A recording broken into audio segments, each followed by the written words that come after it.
Presented by the Common Sense Institute, welcome to Common Sense Digest, the podcast that seeks to inject a little common sense into Oregon's policy discussion. Here's your host, Earl Wright. Welcome to the Common Sense Digest podcast. My name is Earl Wright, and I am the chairman of the board of Common Sense Institute and your host today.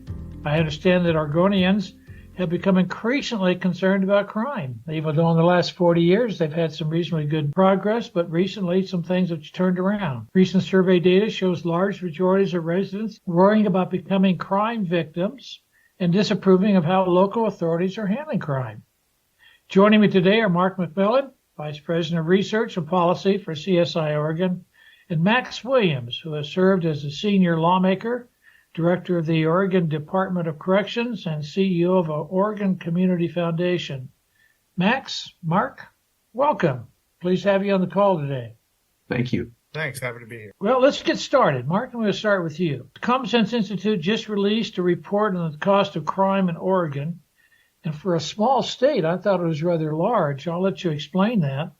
What are the primary findings, and do the numbers substantiate the public's elevated concerns, or is this something that overstating the concern of the public? The analysis in the report largely backs up what we're all feeling here on the ground. Crime in Oregon, according to our estimates, is now costing nearly $15 billion per year. Around 2/3 of those costs are from violent crime, although, in terms of numbers, violent crime are only around a quarter of all crimes, but given the damage that they do, that's what is the primary driver of a lot of these costs. So to put that in perspective, the $15 billion per year, we're looking at over 5% of our personal income, around $3,500 per person here, and the situation relative to other states is definitely worsening.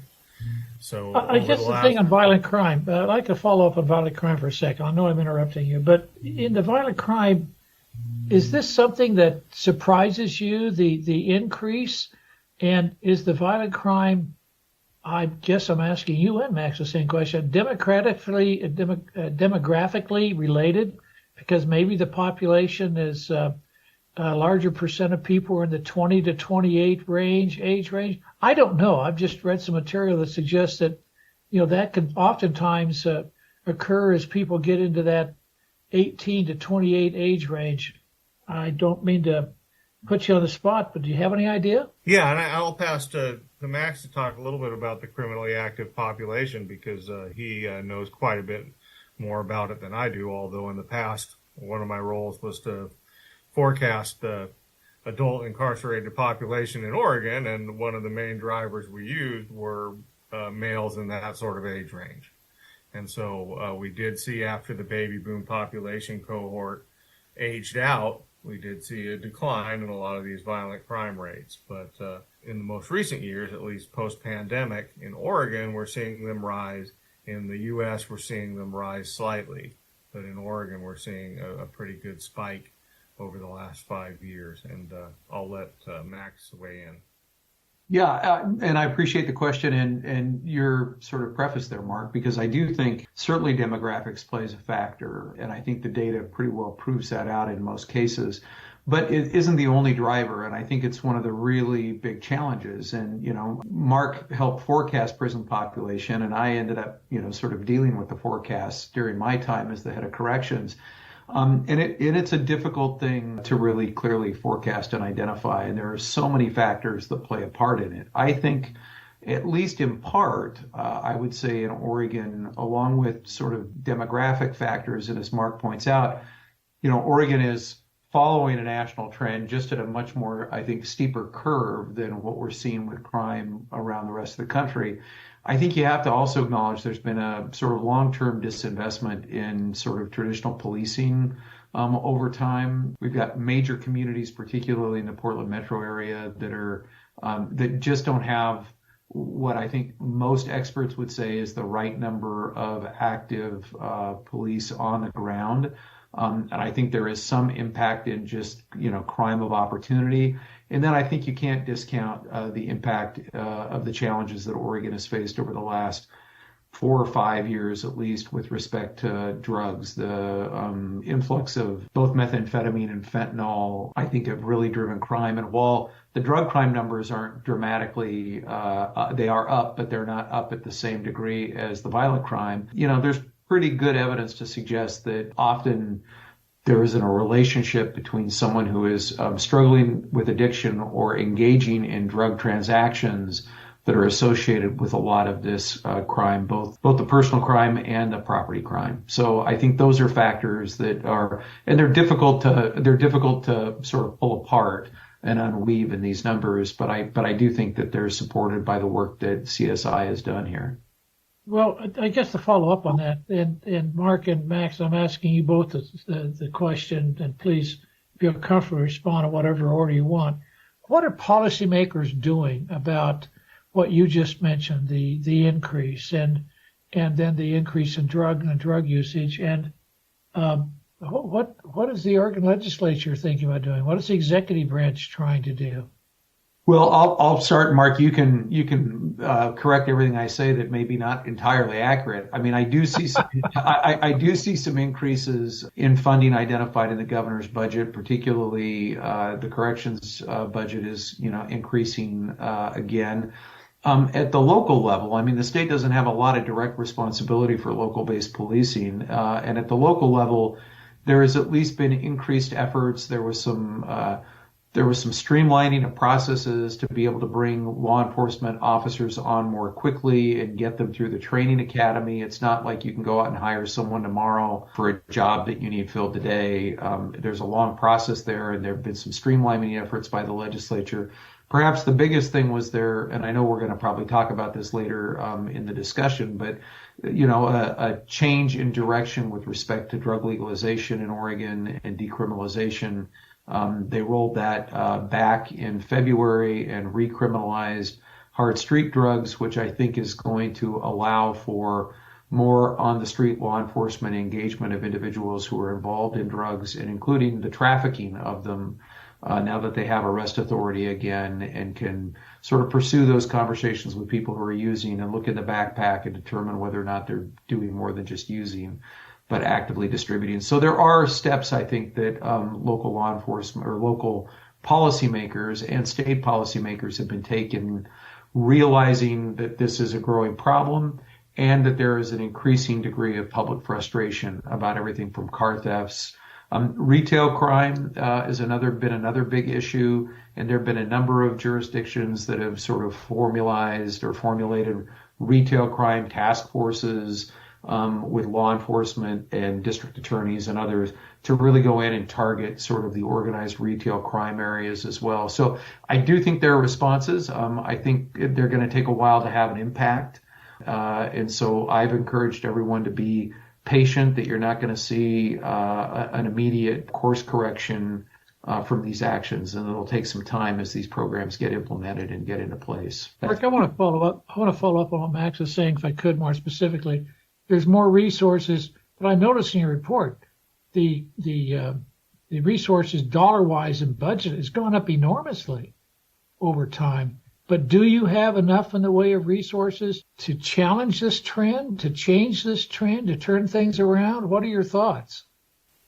Well, in some places, yes, and in others, no. Now, unfortunately, in the report, we were really stuck with what the state and the federal government are spending, because we could dig into the budget reports and get those numbers out. At the local level, they're very much county to county, city to city, special district to special district, making it difficult to, aggregate those in total. And we know that a lot of our local government entities are struggling to finance this. But nevertheless, there is some different focuses in terms of, as Max said, he's been laser focused on this, trying to fix our decriminalization experiment here in Oregon, and we'll be able to tell you in more detail. We're really turning a lot of resources towards standing up treatment facilities and these new deflection centers, where we are going to try to take folks who are suffering from addiction rather than starting off with incarceration, and also these wraparound services for folks that are in need and are chemically dependent in terms of housing services and other things that are important in order to set the groundwork before people really do start to get better. One place where we can't throw enough money at would be our public defenders. We have a crisis in terms of the lack of supply of public defenders here in Oregon. And so that's a tricky one. And while we're aiming more resources at the problem, it's not something that goes away overnight. You hire a young public defender, it takes them years to be trained, and you can't just go and poach senior public defenders from other states, given the differences in the laws. So those two take a while to get running. Well, Mark, that's such an important, strong point. Help me out. Why is that? Do we just not enough people interested? We don't pay them enough?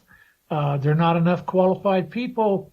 Why don't we have enough public defenders? Can I jump in here? I served on the Public Defense Services Commission for about 2 years as they were grappling with some of these challenges. And Earl, I would say it's everything you just said. The pipeline for people wanting to be public defenders is a lot smaller than it used to be.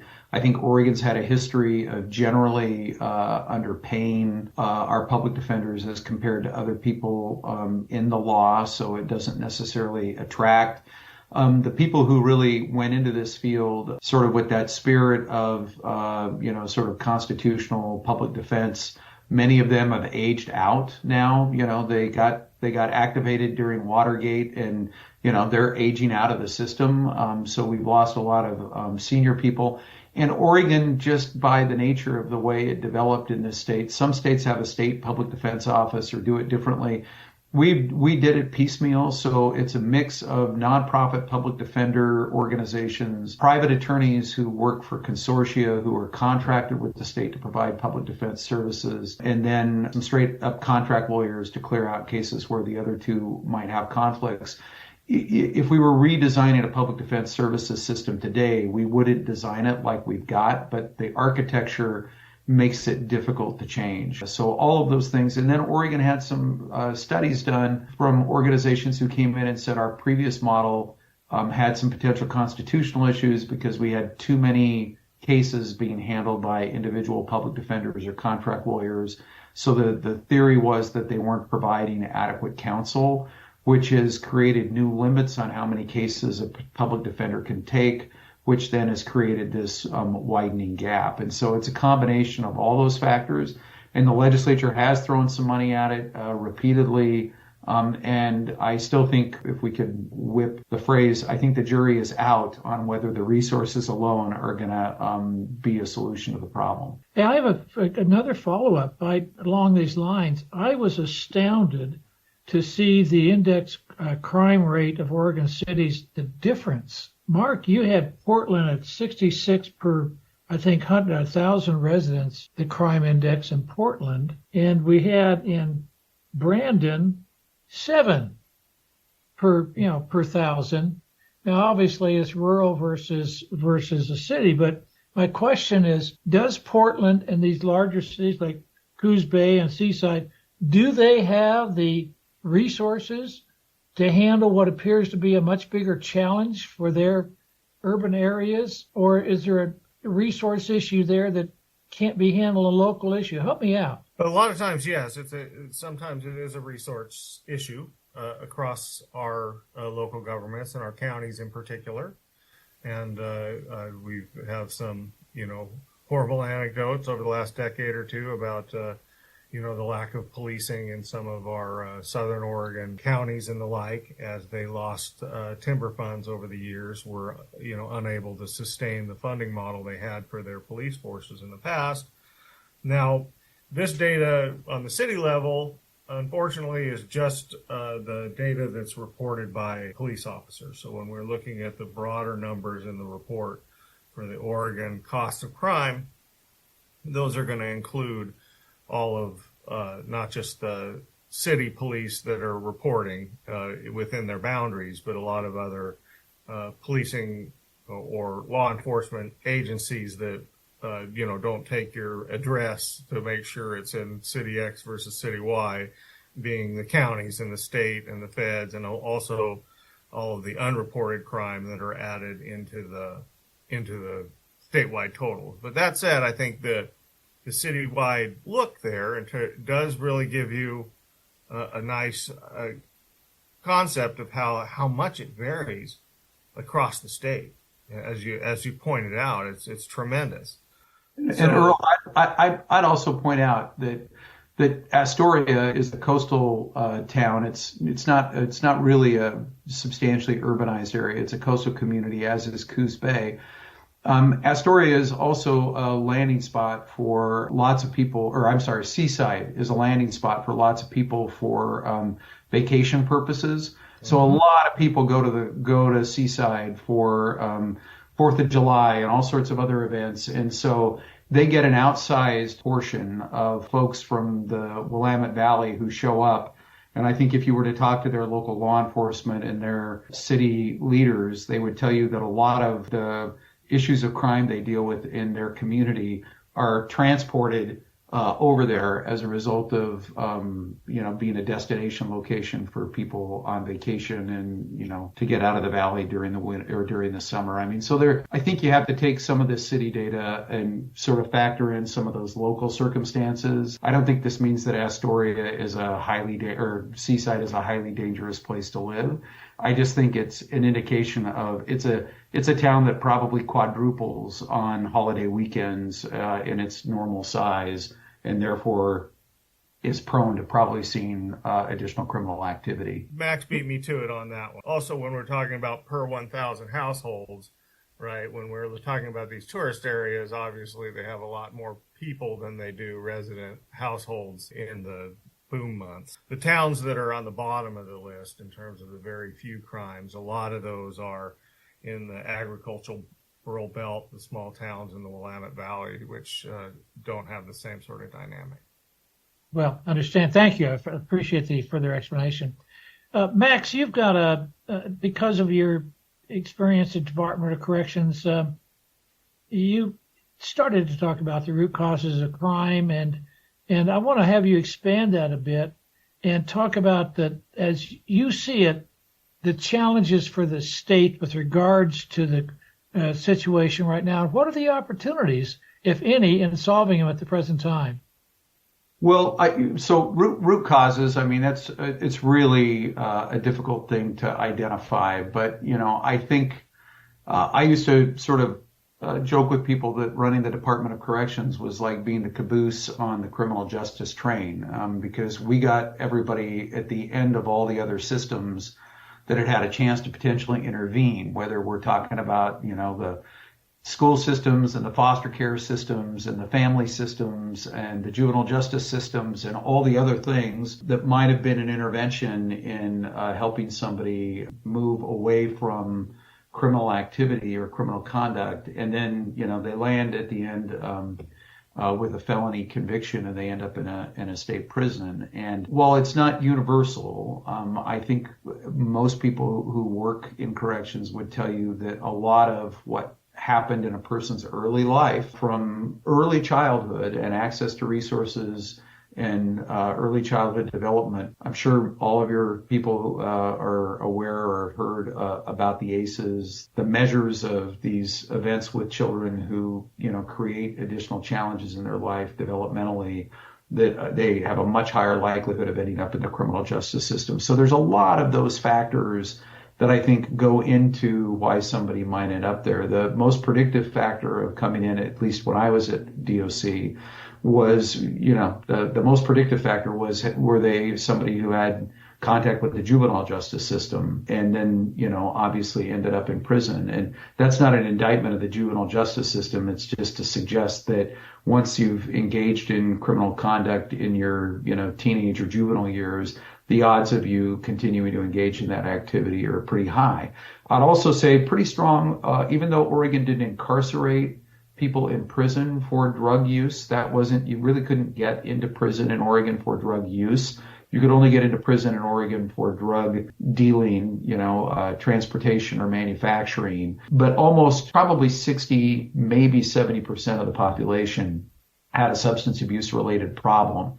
That might not be the thing they were convicted of that got them into prison. It was property crimes or violent crimes, but almost a large majority were dealing with substance abuse related issues, which led in many cases to the criminal activity, either supporting their addiction or, with respect to violent crime, being under the influence at the time a violent crime is committed. So I don't think we can underestimate the impact of addiction and substance abuse as a real driver of criminal conduct. And so that's one of the reasons that, some of the work that Measure 110 was intended to do, which was to capture cannabis dollars and redirect those dollars towards building out a more robust treatment and engagement strategy, and this concept of diversion, which is about not putting people in jail because they're using drugs, but actually nudging them using the criminal justice system into treatment and recovery services. It is, I think, an important long-term strategy for how we try to bend the curve on this issue. And then the third one I would say is substantial. More than half of the women who were in prison when I was running the Department of Corrections had persistent and severe mental health issues, and a large share of the male population did as well. So that's the third element, is long, persistent mental health related challenges on top of that. Heighten the likelihood that somebody is going to end up in the criminal justice system. So those are all the things that I think that the state has not been particularly effective at dealing with on the front end. And so being the caboose, the Department of Corrections picks up sort of our statewide failures of investment on drug and alcohol, addiction, rehabilitation, and mental health services. All of those factor into what happens in the growth of the prison population and in actual crime on the street. Well, one of the things that you've been active in doing is trying to understand and fix Oregon's drug recriminalization experiment. Kind of explain that, if you would, and how's the process going, and what do you see as next steps? Well, so Oregon voters, by an initiative driven primarily by out-of-state funders, put a measure on the ballot in 2020 that would decriminalize hard drugs in Oregon. And the idea was that people would get more access to treatment because it would capture the money from marijuana sales, the taxes on that, and direct it to, allegedly treatment services. What it did was it basically removed any of the nudges and incentives that communities had to be able to move people into treatment and recovery. And it timed itself both during COVID and at a real substantial increase in synthetic opioids, fentanyl, low-cost fentanyl coming into the region. Sort of all of these things happened simultaneously. And what we had was a burgeoning problem of overdoses and overdose deaths, spike in retail crime and auto thefts, and a substantial amount of folks actually openly using drugs on the streets, because law enforcement at that point was limited to writing them a $90 ticket, which almost none of them paid and none of them sought to have set aside by seeking the services that were provided. It just wasn't enough nudge to move people into treatment and recovery. And so the legislature in February, under the threat of a potential ballot measure, opted to recriminalize those hard drugs and turned this system of deflection, which still allows people, you can be arrested, but before you're arrested, you might have an opportunity to go to a deflection center where you could actually start the process of getting into a treatment and recovery path. If that doesn't happen and you don't want to do that, or you're not qualified for deflection, you can be arrested. But even then, if you engage in recovery and treatment strategies, you could avoid jail time essentially by participating in programs. So the whole idea of the new model is both to allow communities to have the tools they need to handle people who are unwilling to actually address their addiction, but more importantly, to nudge people who just need that extra push to get into addiction and recovery, and hopefully to move off the streets over time. And the legislature passed it. It became effective in September. The counties, I think, a number of them have struggled to get their deflection centers up and operating. That's not a surprise. I think everybody knew it was going to take some effort. I think we found some areas that, there needs to be some tune-ups probably in the legislature's statutes, which I think will happen in the upcoming legislative session. and they're going to need to address additional resources. And the legislature knew that they were going to have to put additional resources into treatment and recovery. Oregon has woefully underfunded its addiction and treatment recovery system for years. And this one act isn't going to be enough. They're going to have to continue to make long-term investments in building out a treatment infrastructure that we have really never had in this state. Mark, one of the things that in reading the report, I noticed the analysis on what was the cost of drug-related crimes, even though they were not the majority reason, supposedly, for some of the crimes, but they were rather expensive. Can you explain to us the research you did and what it told you? Well, yeah, it's really extremely tough to measure drug-related crimes in terms of, they're usually bundled in with other crimes and the like. But here in Oregon, it sure doesn't seem like a coincidence that these violent crime rates have shot up over the last 5 years, just as we've started to see this right in step with all of these overdose deaths, where we've seen the fastest increase in overdose deaths across the country, even faster than our Western neighbors, who are all seeing similar trends. But that said, you can look at some federal studies where you're looking at the U.S. across the U.S. as a whole. We're looking at about $1 billion worth of drug-related crime damage, and that they say estimated about 5.5% of all murders are drug-related. Here in Oregon, again, it's tough to say because it's hard to disentangle them from other criminal activity, but our Criminal Justice Commission estimates that 20% or 29% rather of potential possession of drug crimes occur in conjunction with other crimes. And so we know that's a lower bound because even if crime is generated because of addiction or whatnot is the root source of the crime, folks don't always have the drugs on them when they are arrested. And so we know that we're looking at least a floor of around 30% of all crimes, and that's a very conservative estimate. Staggering to hear that. One of the data points that struck me was the number of overdose deaths, and then also the number of fentanyl overdose deaths, if you can call it that. And the period of time, you're talking about people dying in the period of time you're looking at, which I think was maybe over 5 years, of small cities in Oregon. I mean, the size of the death numbers were staggering. Can you kind of speak to that? Is that trend of deaths associated with drugs something that, from a policy perspective or from just a community perspective, has gotten people's attention and they're trying to figure out how do we handle it? Well, it's certainly gotten people's attention across the state. So in a fentanyl report we wrote last summer, so the numbers were a little bit stale, but at that point, from the pandemic until last summer, we saw overdose deaths increase by 1,000% in Oregon, which was far more than any other state. Alaska at 600% was the only closest one. The most recent numbers, I guess, overdose deaths here in Oregon went up by another quarter over the past year. Now, it's hard to disentangle the impacts there because this wave of fentanyl coming from the East Coast to the West Coast just hit us at the same time as we did our decriminalization exercise. So it's hard to pull both apart insofar as before that, at the beginning of the pandemic, the top drug offenses were always methamphetamines, heroin, and the like, and fentanyl was down the list, and it shot up to the top almost immediately. But during that period of time, in terms of the decriminalization exercise, from, I believe the numbers in the report were from February 2021 when the decriminalization went into place, and then January 2024, we went from ranked in terms of overdose deaths 38th out of the 48 states with data, and then by the end of the period we were up to 13th. So definitely something happening here more extreme than we've seen in other states. And hopefully as we go forward, we'll be able to have a better handle on how much of that was policy driven.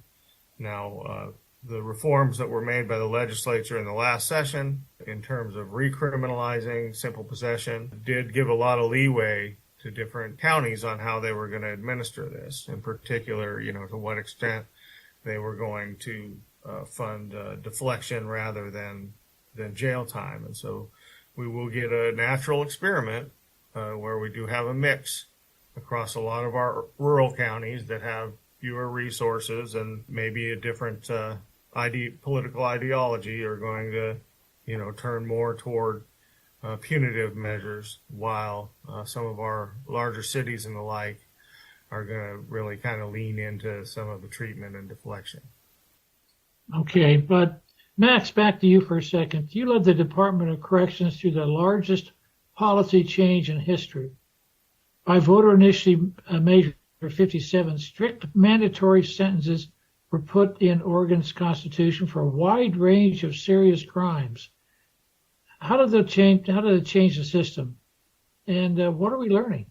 Yeah, and I think it's fair to say there were really two big shifts. One was mandatory sentencing that happened earlier for person crimes, which was called Ballot Measure 11. And it was sort of really the beginning of the change. It passed in the early 90s by a voter, again, through a ballot measure. And then Measure 57 was a set of mandatory sentences related to property crimes. So we had both some mandatory sentencing around person crimes and property crimes. And it grew the system dramatically. I came in following the passage of Ballot Measure 11 when the state was still very much involved in a prison building cycle, and ended up overseeing the construction of 2 additional prisons as Oregon's prison population continued to grow. The shift to mandatory sentencing really, what it does is it removes a lot of the discretion from the court in allocating that sentence. It actually shifts a lot of that discretion over to the district attorneys, who get to determine what they're going to charge, and the potential prison sentence for a mandatory sentence is going to be much longer. So it also has an impact on settlements and plea agreements, as people are willing to plead potentially to something else that's still going to be more time than they might have served under the old system, but not a mandatory sentencing time. And so Mark knows this very well from trying to figure out the impacts and calculate, what the prison population might be. But I'll just say that the passage of mandatory sentencing dramatically increased both the capital construction aspects of building more prisons, which Oregon had not really invested in prior to the 1990s. We very much had a catch and release system where people came into prison and you kind of had to push the same number of people out out the back door to make room for them. And this led to a huge period of prison expansion. I would say that, like everything, it cuts both ways. Oregon needed to invest more resources in its underfunded correctional system and to create a sense of accountability for people who are committing crimes and being held accountable in a system. It simultaneously has built a prison infrastructure that is very expensive and continues to be expensive to operate. And obviously we've had, sufficient growth during that period of time that, in some cases it's been close to being at its capacity. So, I think those are the challenges. More importantly to me, Earl, was once I took my role, was a recognition that mandatory sentences or not, 93% of everyone who goes to prison gets released and goes back to community. And what we hadn't invested in, and what we're still underinvesting in, is the reentry and transition services that we need to move people effectively back into community. Because I think a lot of people think, well, they've gone to prison and we're never going to see them again. And that's just not true. We see almost everybody again. They all come home again. And so what we had to do, and what we started to invest in, and we're continuing to try to invest in, is resources that help people transition effectively after they've done their prison time back into community, where they can get access to mental health care, they can get access to treatment services, they can find a place to live, and they can get a job. Those are the 4 most important protective factors when someone releases from prison that's going to determine whether or not they fall back into their criminal conduct, commit a new crime, and come back into the system. And it's incredibly expensive when someone recidivates. It's expensive for the system. court costs, DA, public defender, prison time, but also new victim of crime, the victim's family, the victim's employer, the victim's insurance company. So we really have a vested interest as society to figure out how, once someone has paid their appropriate debt, to figure out how we get them back into community in a way that is going to dramatically lessen the likelihood that they're going to commit a new crime and return back to the prison system. And that's the nirvana that I think we're still sort of, searching for as we think about this. And that becomes increasingly difficult in a place like Oregon with high housing costs and already institutional homelessness. So there aren't a lot of places for a returning offender to go. And that starts that cycle of being back on the street, having access to street drugs, having no way to support yourself. So you return back to crime, and the loop just sort of continues. Mark, I'm not trying to give you more work, but it seems to me that Max has suggested a study in which CSI could look at the recidivism rate and come back and say, well, if we could cut that in half, what would be the economic benefit to Oregon? And what would be the cost of cutting it in half? What kind of programs, what kind of cost? I don't know the answer, but I'm willing to make a bet that the cost of cutting it in half is probably something that would be a good investment for the state and probably costs less than having the folks go back into prison. But I'm not trying to give you a study and give you the answer, Mark. I'll let you do the study yourself and come up with the answer. Is that fair? No, absolutely. We already have the homelessness on the list of future, and so the recidivism is a big thing, and in particular, that's this interplay between the state prison facilities and then local suppliers of community corrections. Can we build on that for a second with regards to budgetary trends in light of what we're talking about and the challenges facing the budget writers today? Is there enough of an emphasis here that they're placing it as a high priority relative to Medicaid expanding and all the health care expense within the state budget and other things they're thinking about spending money? How does this factor into the budgeting? And are we getting enough support in the budget that we can help maybe help the budget have the funds that can curtail this increase in crime and drug usage? Well, the governor's recommended budget really does push for a lot more mental health services, which are very much related.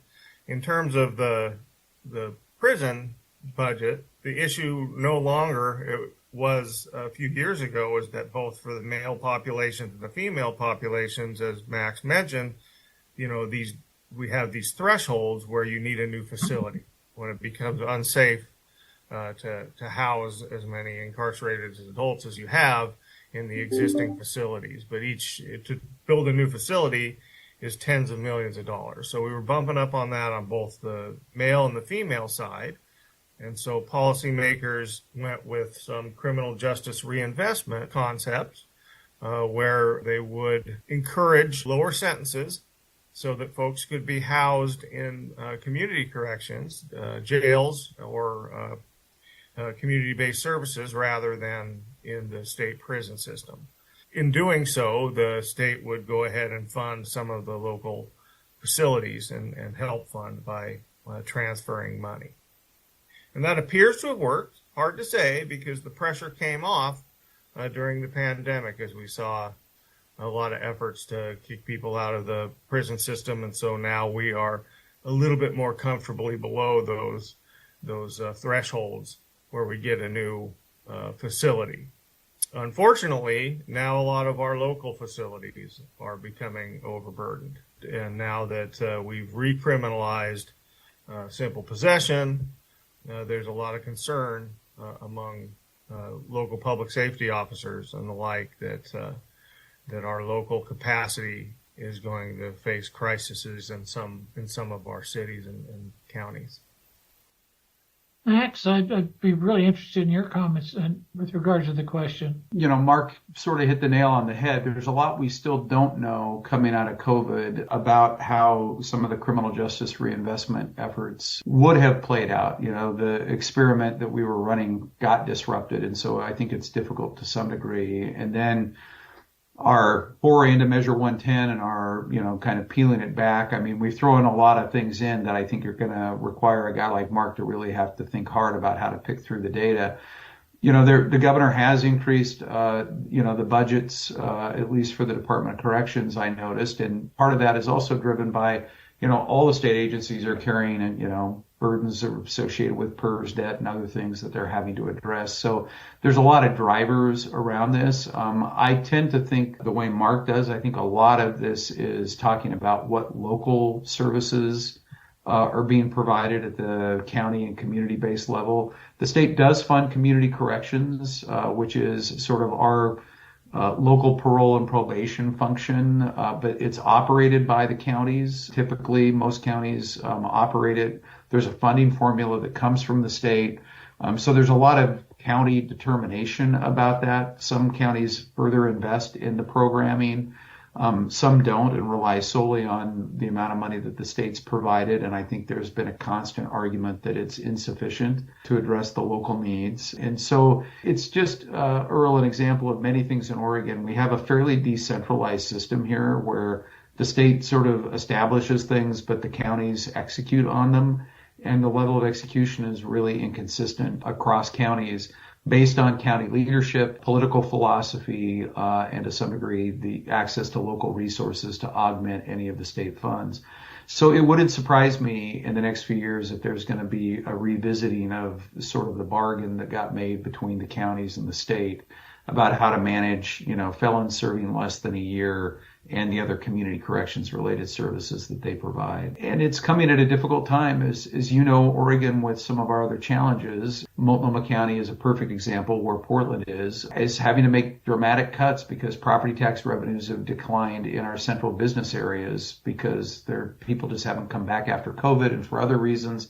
And so there's this sort of cascading of challenges, I think, that particularly some of the urbanized parts of the state are really experiencing. Well, the two of you just made a point that unless you get involved at the local level and you have good leadership at the local level, some of these issues can't be resolved and the frontline attack can't be effective. So it's the same lesson we keep learning over and over again, and I hope the people listening to the podcast will say, hey, how can I get involved and how can I help? And besides electing officials. Right. Max, Mark, thank you so much for your time. And Max, thank you so much for what you've done to the community and your dedication to Oregon and this whole area of crime control and the correctional facilities. Can't thank you enough. And Mark, your research is always appreciated. Thank you so much. Thank you. And I just want to say how much I appreciate CSI doing this work. It really is putting eyes onto these issues in a way that hasn't been really provided for Oregon and Oregonians and policymakers. The dynamic modeling that Mark and his team are doing and that CSI is investing in is going to make a real difference as we look at policy decisions going forward for the state. So I just want to say thanks to the CSI and the CSI team. Thank you, Max. Thank you for listening to the Common Sense Digest. For more on today's topic, as well as our research on the most pressing public policy issues facing Oregon, please visit commonsenseinstituteor.org. The preceding episode, along with all others, is available on podcatchers everywhere, or on our website under the podcast tab. Our technical producer is John Ekstrom and Deft Communications. This has been a production of the Common Sense Institute.